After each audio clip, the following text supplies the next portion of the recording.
Hi, Julie Russo here, creator of Structures of Equality, where we're making sense of math stories. If you're new to structures, they're a reading comprehension tool that helps students better understand number stories. Before we get started, make sure you remember to subscribe to my channel below. I post weekly videos with actionable tips. Don't forget to ring the bell so you're notified when they're available. Today I'm going to talk to you about the Structures Checklist, and it can be found on my website under the Resources tab. The Structures Checklist helps ensure that each student is using all three key elements when they draw their structures of equality. So this is how you would use this tool.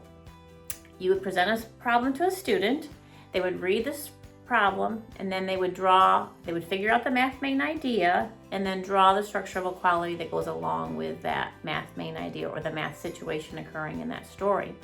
Once they've done that and they say, "I'm done," then you could hand them this checklist and ask them to follow the directions. The directions say, check the box next to the structure that matches the situation occurring in your number story. So they're going to check the box of the structure that they drew. Once they've done that, then there's a checklist down below. It says values, labels, and representations of equality. So they have to check to make sure their structure of equality has all three elements. And there's a little helper guide up here. So if they have a parts equal total structure of equality, it shows them where the values should be, where the label should be, and where the equality is on either side of the parts bar where it's aligned to the total.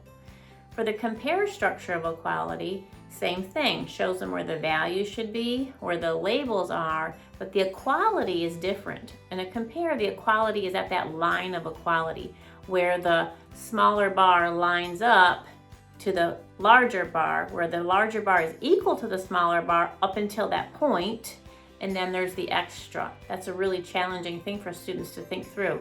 So that line of equality is super important.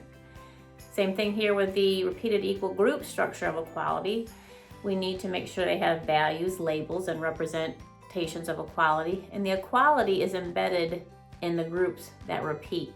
You can have them circle those groups to help them identify that each group is in fact equal to the one next to it.